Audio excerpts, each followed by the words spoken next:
하나님의 구원 계획은 이 땅의 모든 인류의 죄를 대신 사하시고 구원받은 성도로 살아가도록 하는 것. 자, 이게 이제 큰 하나님의 구원 계획의 타이틀이죠. 이 하나님의 구원 계획을 이루어 가시기 위해 우리가 기억해야 하는 아주 중요한 핵심, 그것은 예수 그리스도의 속죄의 은혜지요. 아들이신 예수님을 이 땅에 사람의 모양으로 종의 형체를 지니고 오도록 보내시고, 그 주님께서 우리가 지은 죄를 대신해 자신의 생명을 십자가에서 죄값으로 지불하시고, 그렇죠? 그것이 영원한 속죄다라고 하는 것을 선언하심으로 부활하시고 승천하셨습니다. 그 예수를 주로 고백하고 믿고 살아가는 사람들, 그들은 구원받은 성도로 사는 것이죠.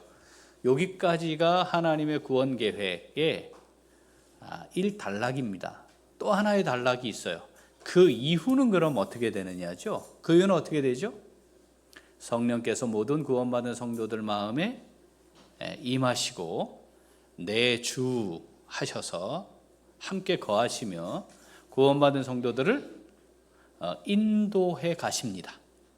그러니까 하나님의 구원 계획은 죄인들을 속죄하시는 것이었고, 예수 그리스도를 통해 속죄를 이루시고, 그 이후에 그 속죄받은 성도, 구원받은 성도로 마지막 천국에 도달할 때까지, 주님께 하나님께로 다시 돌아갈 때까지 우리를 인도해 가시는 것, 요게 구원 계획이죠.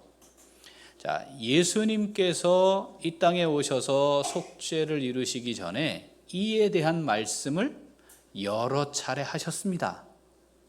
한번 볼까요? 요한복음 14장 16절 읽어보겠습니다. 내가 아버지께 구하겠으니 그가 또 다른 보혜사를 너희에게 주사 영원토록 너희와 함께 있게 하리니. 아멘. 26절 보혜사 곧 아버지께서 내 이름으로 보내실 성령, 그가 너희에게 모든 것을 가르치고 내가 너희에게 말한 모든 것을 생각나게 하리라. 아멘. 16장 7절 그러나 내가 너희에게 실상을 말하노니 내가 떠나가는 것이 너희에게 유익이라. 내가 떠나가지 아니하면 보혜사가 너희에게로 오시지 아니할 것이요 가면 내가 그를 너희에게로 보내리니. 아멘. 자, 우리와 함께 하셔서 가르치시고 말씀을 생각나게 하셔서 그 말씀대로 살아가도록 우리를 인도하실 것이다. 예수님이 가셔서 우리에게 성령을 보내실 것이다. 이렇게 말씀하셨죠. 그리고 예수님께서 승천하시면서 한 번 더 이 부분을 말씀하세요. 사도행전 1장 4절 5절 읽습니다. 사도와 함께 모이사 그들에게 분부하여 이르시되 예루살렘을 떠나지 말고 내게서 들은 바 아버지께서 약속하신 것을 기다리라. 요한은 물로 세례를 베풀었으나 너희는 몇 날이 못 되어 성령으로 세례를 받으리라 하셨느니라. 아멘. 자, 그리고 이 사람들이 이 예수님의 말씀을 기억하고 이 약속을 붙들고 함께 모여 기도했죠. 자, 성령이 임한다, 성령이 거한다, 성령이 내주하신다. 이게 뭔지 이 말씀을 듣고 있는 이때 이 사람들은 이게 개념이 없었어요. 뭔지 몰랐어요. 왜냐하면 한 번도 경험한 적이 없는 일이고, 뭔지 우리가 가지고 있는 지식, 우리 차원의 지성으로는 이게 설명해낼 수 없는 거거든요. 그러니까 이게 도대체 뭐야? 이건 어떤 거야? 자, 그러면 하나님께서 이걸 앞으로 예수를 믿고 구원받은 성도들, 우리를 포함한 그때의 그 당시의 사람들로부터 앞으로 구원받은 성도들에게 이런 거야 라고 하는 걸 보여주실 필요가 있는 거죠. 그러면 그 보여주시는 것은 어느 한 개인의 체험이어서는 안 되는 겁니다. 그렇죠? 그러니까 여러 사람들이 동시에 확인할 수 있는 그런 사건이 있어야 해요. 그래야 그런 거구나 할 수 있는 거죠. 그 성령의 임하심과 내주하심, 이것이 무엇인가를 확인하기 위해서는 두 가지가 충족돼야 합니다. 하나는 공식적이고 객관적인 성령의 임함이 뭔지를 보여줘야 해요. 성령이 임하시는구나. 성령이 각 사람에게 임하시는 거구나. 이게 충족이 돼야 합니다. 또 하나는 예수님의 구원은 혈통, 인종, 언어를 넘어서는 거잖아요. 지금까지는 뭐예요? 이 말씀이 기록되는 요 당시까지는 혈통적 이스라엘이라고 하는 개념밖에 없었으니까 이제 그거 다 없어진 거야. 무조건 내가 택하여 믿음을 주어 예수 그리스도를 주로 시인하고 믿는 자에게는 모든 제한 없이 누구에게나 이제는 구원이 임하는 거야. 이런 거죠. 그러니까 그 구원이 임한다라고 하는 걸 확인하는 성령의 임하심이 누구에게도 임해야 돼요? 지금 이 제자들뿐 아니라 이스라엘 사람들뿐 아니라 모든 사람에게 임하는 것이 공식적이고 객관적 사건이 돼야 하는 거죠. 그러니까 이 두 가지를 충족하는 성령의 임하심이 있어야 합니다. 사도행전에는 그 하나님의 말씀대로 예수님 승천하신 이후에 성령이 임하시고 복음이 땅끝까지 증거되는 것을 기록하고 있죠. 이 기록 속에는 이 성령의 임하심의 사건이 있어야 되는데 모두 공식적으로 몇 번 일어나요? 몇 번? 세 번. 우리가 이미 두 번은 살폈습니다. 기억에 가물가물할 거니까. 첫 번째 언제였죠? 오순절에 다락방에 모여있던 2층에 모여있던 120명에게 성령이 임했습니다. 오순절의 성령 강림 사건입니다. 기억하시죠? 그게 공식적으로 첫 번째였습니다. 약속된 성령이 임하시는구나, 임하셨구나, 이걸 확인하는 겁니다. 그때에는 어떻게? 각 사람의 머리 위에 불의 혀같이 갈라지는 것들이 임함으로 공식적이고 가시적으로 성령이 임하는 거야 라고 하는 걸 상징적으로 보여주셨어요. 이게 각자에게 임하는 거구나, 성령이. 이걸 보여준 겁니다. 두 번째 사건은 언제죠? 사마리아에 빌립이 복음을 전했어요. 그런데 그때는 성령을 아직 받은 적이 없고 회개의 세례만 있었죠. 베드로와 요한이 그곳에 가서 안수함에 성령이 임합니다. 그러니까 성령이 임하는 두 번째 공식적인 사건인데 그 장소가 어디예요? 사마리아입니다. 사마리아는 지역으로 보면 이스라엘 땅입니다. 맞죠? 사마리아는 어디의 수도였죠?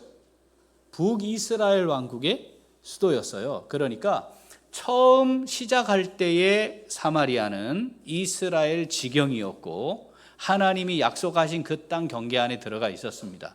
그런데 당시의 유대인들이 사마리아 사람들을 접촉조차 하지 않았습니다. 왜 그랬죠?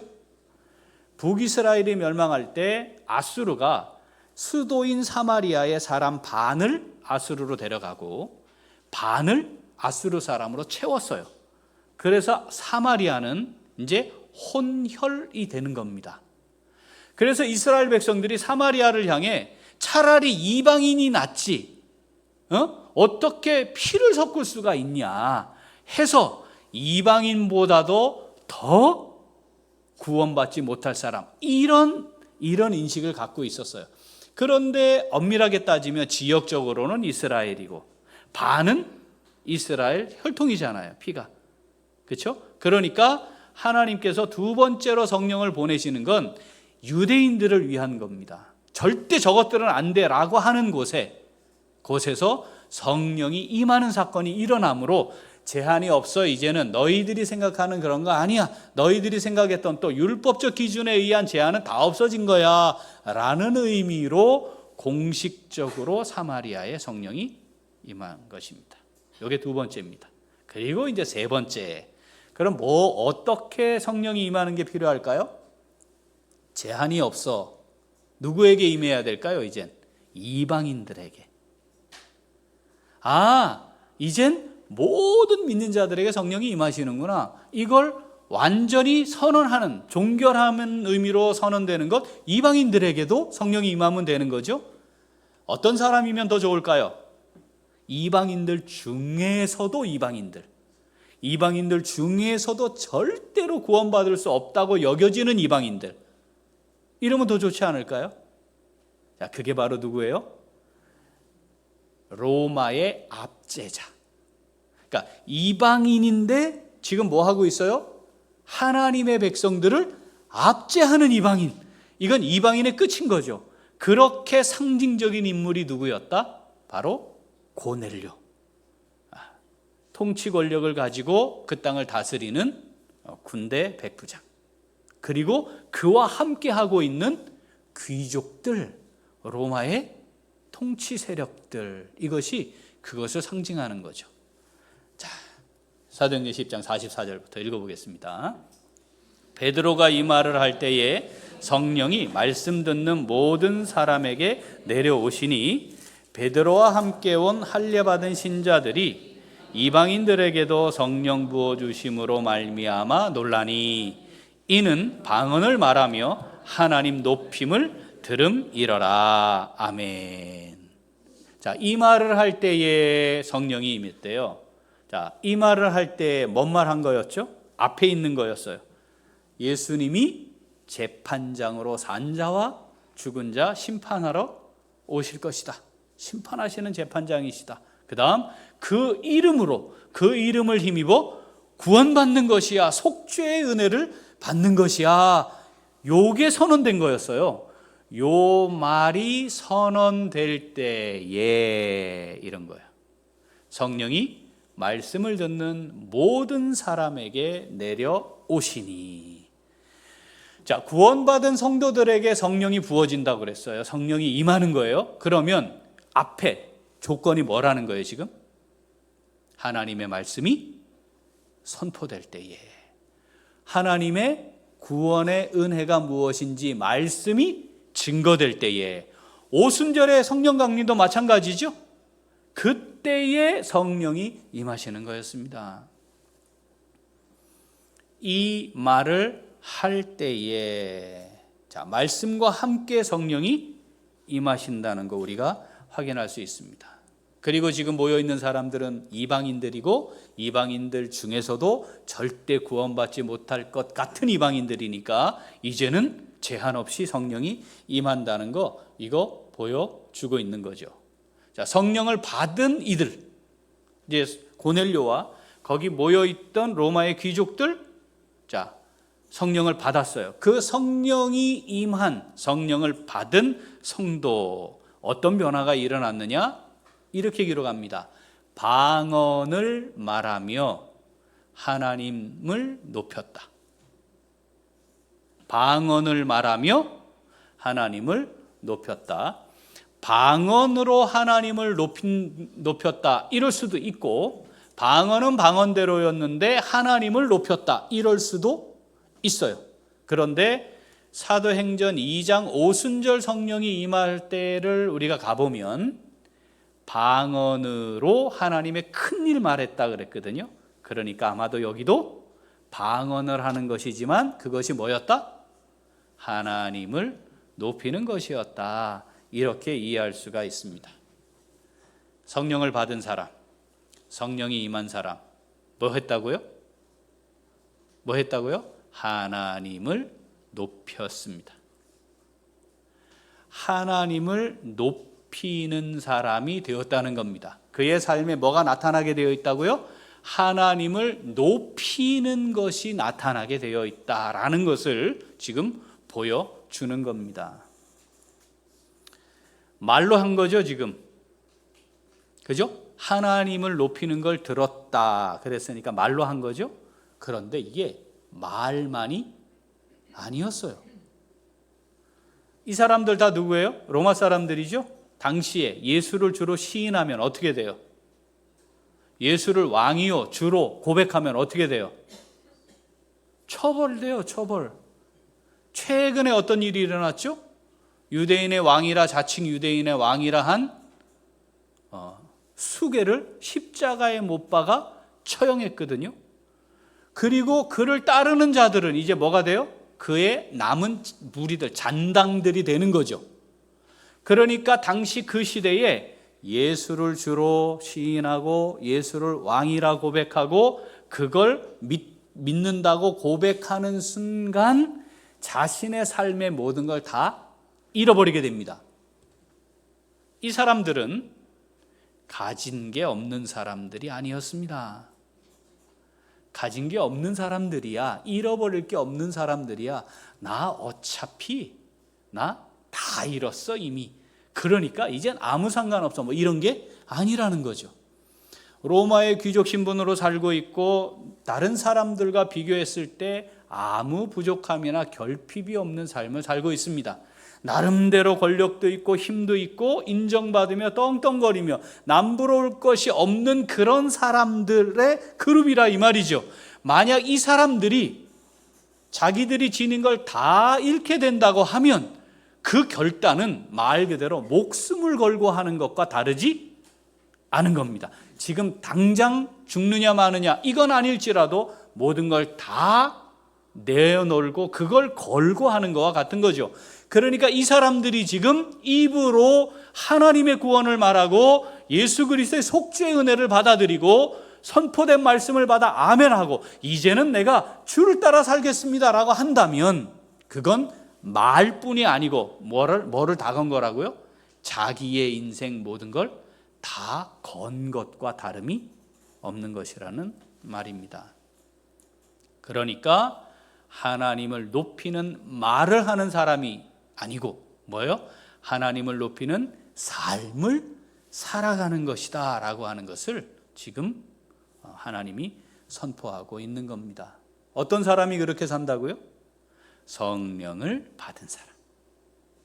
성령이 임하여 내주하여 그 성령을 따라 살아가는 사람들은 그런 삶을 살아가게 되어 있다는 것을 이 사건을 통해 우리에게 말씀하시는 겁니다. 그러면서 동시에 우리에게 질문하시는 거지요. 예, 너 성령 받았잖아. 성령을 한번 받으면 성령이 떠나시지는 않습니다. 구원하기로 작정된 하나님의 사람은 하나님이 끝까지 구원에 이르도록 이끌고 가세요. 하나님의 그 사랑에서 무엇도 어떤 것도 끊을 것이 없으니까 성령이 인도해 가세요. 그런데 중요한 것은 그 성령을 소멸할 수 있습니다. 성령의 충만함도 경험하지만 성령의 소멸도 경험합니다. 성령의 소욕을 따라갈 수도 있지만 육체의 소욕을 따라갈 수도 있는 거죠. 우리가 이걸 끊임없이 경험하고 반복하며 살아가고 있습니다. 문제는 내 안에 성령이 충만히 거하는 것을 경험하고 누리고 살고 있느냐입니다. 살아있으나 겨우 생명만 유지하는 사람이 있습니다. 생명력이 왕성한 사람이 있습니다. 영적으로 성령을 받긴 하였으나 성령을 받은 증거 분명한 거 두 가지 뭐죠? 하나님을 아빠, 아버지라 부르고 예수를 주로 시인하는 겁니다. 여기까지는 하나님이 우리에게 성령을 주심으로 우리가 하게 되는 고백이죠. 문제는 그 성령을 따라 살아가고 있느냐입니다. 우리에게 지금 하나님이 이 말씀을 읽히시면서 질문하는 겁니다. 예, 너는 어떠냐? 고넬료를 비롯한 여기 모여있는 사람들은 말이야, 나를 아버지라 부르고 예수 그리스도의 속죄 은혜를 내가 믿는다고 고백하는 바로 그 순간 말이다. 로마 사람, 로마 귀족으로서의 이 엄청난 것들을 다 걸고 하는 거였어. 이들이 그걸 모를 사람들이니, 위협을 받는다는 게 뭔지 모를 사람들이니 다 아는 사람들이잖아. 그런데 말이다, 그거 고백한 거야. 너는 어때? 성령 받았지. 내가 너에게 성령 부어 주었거든. 너희들 성령 받았잖아. 그래서 너희의 입으로 나를 아빠, 아버지라 부르잖아. 예수 그리스도를 주라고 시인하잖아. 그런데 어떠니? 성령의 인도하심 따라 살고 있는 거 맞는 거야? 라고 우리에게 말씀하시는 겁니다. 사랑하는 우리 귀한 식구들, 하나님의 은혜로 성령이 내게 임했던 때가 언제입니까? 그래서 내가 그것을 내 입으로 고백했던 때는 언제입니까? 지금은 어떻습니까? 지금은 그 성령의 충만함도 경험하고 성령의 인도하심을 따라 나의 삶이 조금씩 성장과 성숙을 반복하는 그런 신앙생활을 유지하고 있습니까? 하나님이 우리에게 말씀하시는 겁니다.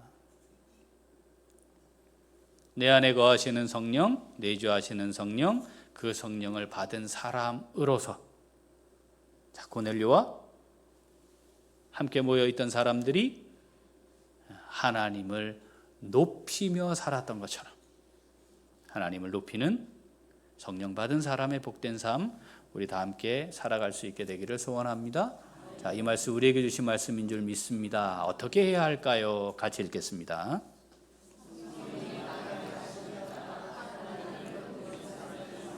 한 번 더. 성령의 말하게 하심을 따라 하나님을 높이는 삶을 살아갑니다. 자, 방언을 말하며, 이 방언은 뭐예요?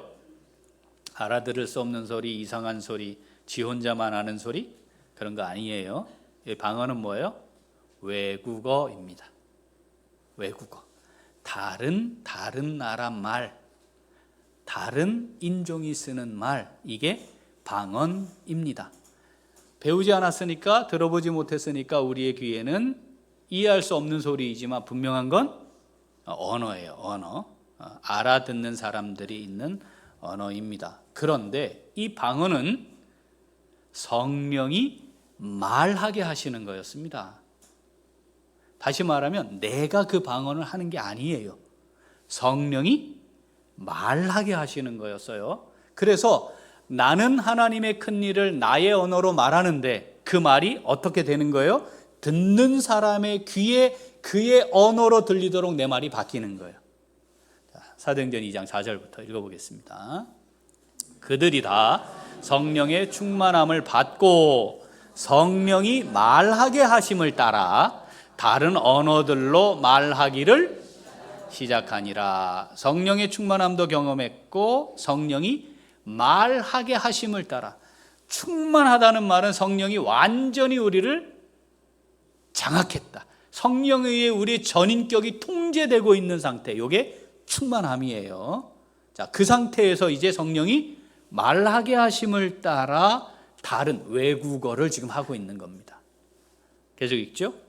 그때에 경건한 유대인들이 천하 각국으로부터 와서 예루살렘에 머물러 있더니 이 소리가 나매 큰 무리가 모여 각각 자기의 방언으로 제자들이 말하는 것을 듣고 소동하여 다 놀라 신기하게 여겨 이르되 보라, 이 말하는 사람들이 다 갈릴리 사람이 아니냐?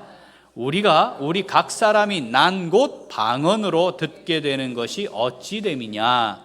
우리는 바데인과 메데인과 엘람인과 또 메소포타미아, 유대와 갑바도기아, 본도와 아시아, 부르기아와 밤빌리아, 애굽과 및 구레네에 가까운 리비아 여러 지방에 사는 사람들과 로마로부터 온 나그네 곧 유대인과 유대교에 들어온 사람들과 그레데인과 아라비아인들이라.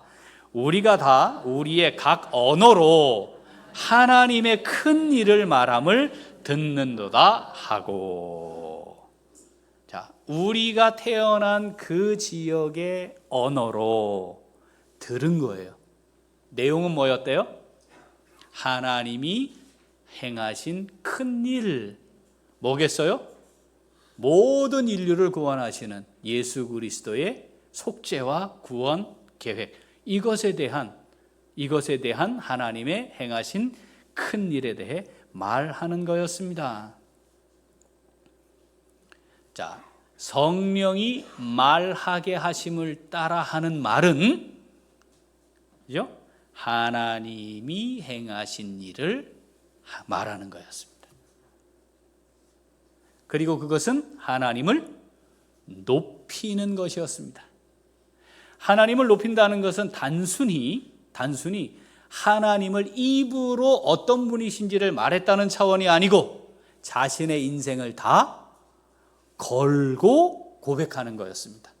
그러니까 성령이 말하게 하심을 따라 성령이 말하게 하시는 대로 말하고 내 인생 전부를 다 걸고 하나님을 높이는 것, 이것이 성령이 말하게 하심을 따라 말하는 삶, 신앙생활입니다. 사랑하는 귀한 식구들, 지난 한 주간 한번 돌아봅시다. 성령이 말하게 하심을 따라 말하는 것이 있었습니까? 어때요? 성령이 말하게 하심을 따라 말하는 것이 있었습니까? 내 삶에 행하신 하나님의 위대하고 아름다운 일들을 말씀하셨나요? 우리 지금 태신자를 품고 하고 있잖아요. 전도하고 있잖아요. 하나님이 말이야 내게 오셔서 이렇게 아름답고 위대한 일을 하나님 내게 하셨어. 내게 구원의 은혜를 베푸셨어. 여러분, 이건 성령이 말하게 하심을 따라 우리의 입으로 우리의 삶으로 고백해야 할 내용입니다.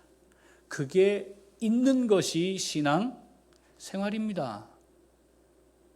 성령이 말하게 하심을 따라 하나님의 말씀을 하는 것, 하나님의 말씀을 따라 말을 하는 것, 이것이 신앙 생활입니다. 내 삶에 하나님이 높여지는 시간은 언제였습니까? 하나님이 높여진 삶의 자리는 무엇이었습니까?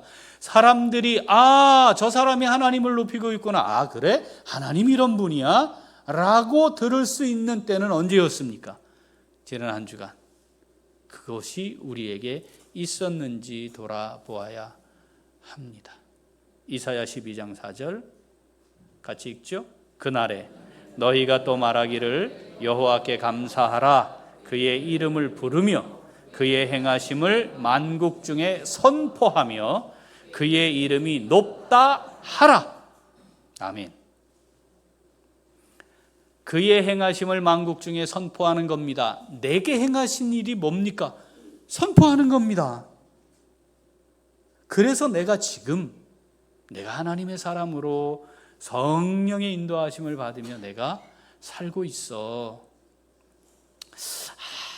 목사님 이게 뭐 뚜렷하게 뭐가 딱 이거야 뭐 할 만한 게 없는데요? 그럴 수도 있죠. 못해 신앙 그럴 수 있잖아요. 그죠? 그럴 수 있어요? 그러면 안 하는 거예요? 아니잖아요.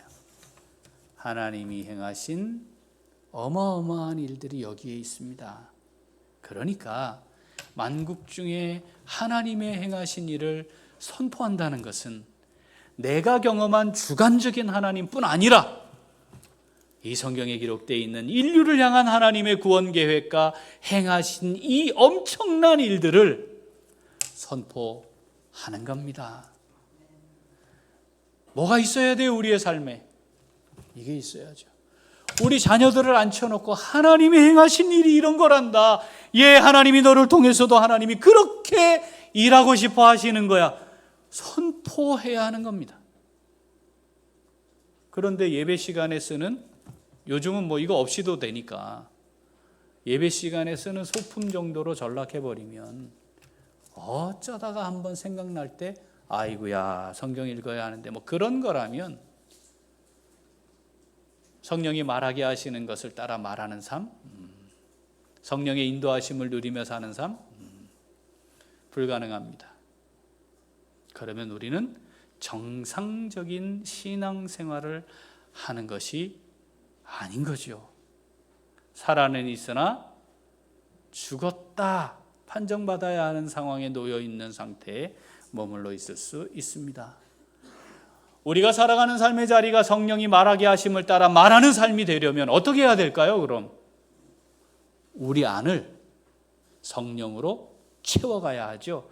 완전히 채워져 있는 상태, 이걸 충만하다라고 말하고요. 우리 안에는 두 개의 소욕이 있다 성경이 말하지 않습니까? 육체의 본성을 따르는 소욕과 성령을 따르는 소욕이에요. 성령이 우리 안에 거하시지만 우리 안에 있는 기본적으로 있는 육체의 소욕을 따르는 이 본성이 있어서 따라해 볼까요? 아무 생각 없이, 아무 고민 없이 그냥 말하면 육체의 본성을 따르게 되어 있다. 그 말은 살리는 말이 아니고 죽이는 말일 거예요. 세우는 말이 아니고 무너뜨리는 말일 거예요. 위로하고 격려하고 축복하는 말이 아니고 찌르고 때리고 상처를 주는 말일 거예요. 성령이 말하게 하시는 대로 내 안에 성령을 따라 시작이 되어야 하는데 이건요 그냥 되는 게 아니라는 겁니다. 아무 생각 없이 고민하지 않고 그냥 하면 육체의 본성을 따르게 돼 있어요. 우리가 이 둘이 치열하게 싸우고 있거든요. 육체의 본성이 우리를 장악하고 있는 우리를 성령을 하나님이 부어주셔서 성령께서 우리를 사로잡기를 원하시는데 그 사로잡도록 하는 방법이 뭐냐? 과정이 뭐냐? 말씀 묵상과 말씀의 새김과 기도예요. 이게 없으면 뭘 따라해요? 육체의 본성을 따라하게 되어 있습니다.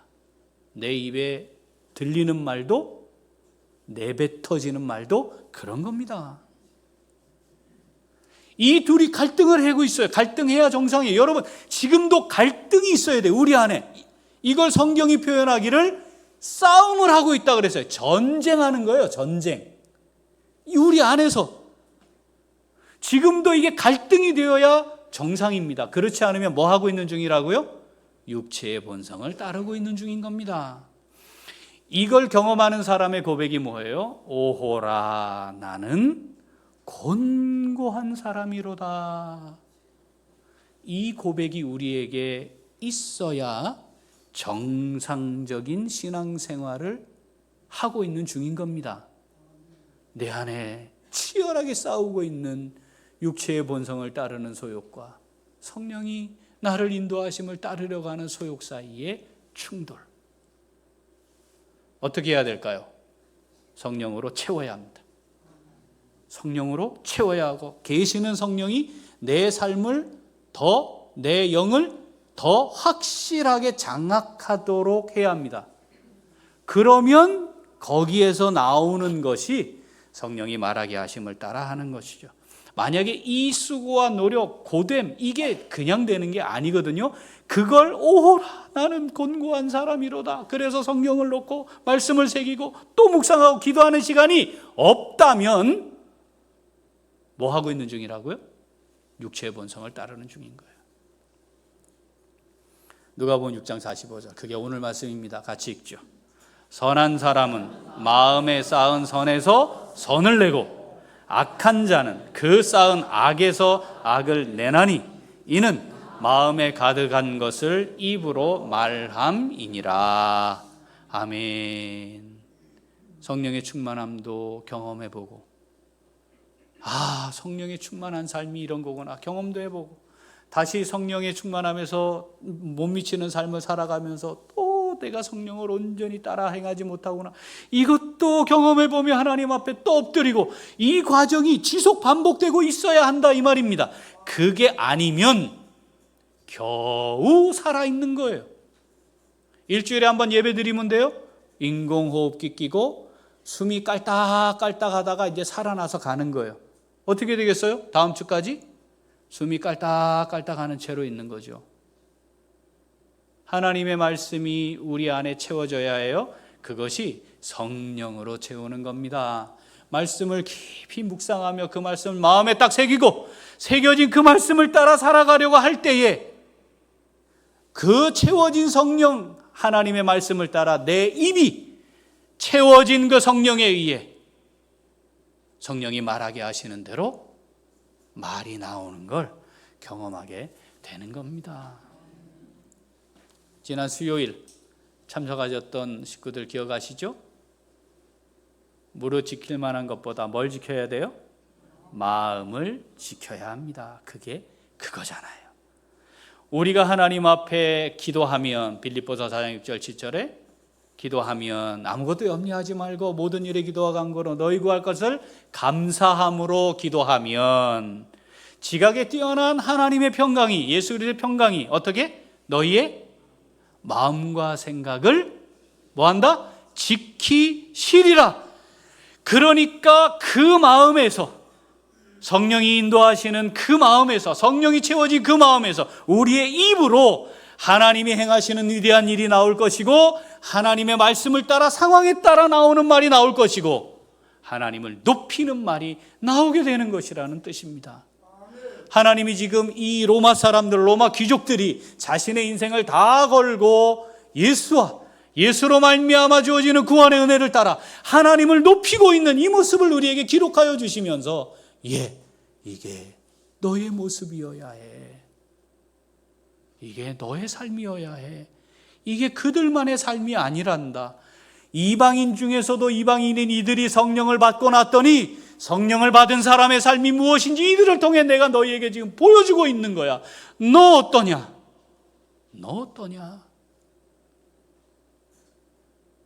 너의 마음에 쌓여 있는 것이 너의 입으로 나오는 것인데, 그것이 하나님의 위대한 일을 선포함이 되어야 하지 않겠니? 그것이 하나님의 이름을 높임이 되어야 하지 않겠니?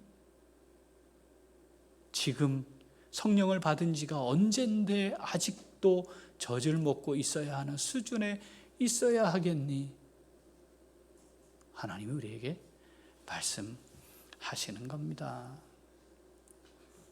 우리 안에 살아 역사하시는 하나님의 말씀을 잘 채워 성령이 우리 안에 정말 가득해져서 우리의 입의 말이, 우리의 삶이 성령의 인도하심, 말씀을 통해 지금은 하나님 이렇게 하시는 거군요.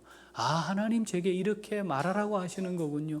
하나님 이 말씀 제게 생각나게 하셔서 지금 그렇게 판단하라고 하시는 거군요. 하나님 이 말씀 내 입에 두셔서 이걸 말하라고 하시는 거군요. 하나님 제가 그렇게 하겠습니다. 성령의 인도하심을 경험하면서 우리가 살아가야 할 남은 삶이 하나님을 높이는, 하나님의 위대한 일을 마음껏 선포하는 복된 삶 될 수 있기를 간절히 소원합니다. 아멘. 기도하겠습니다.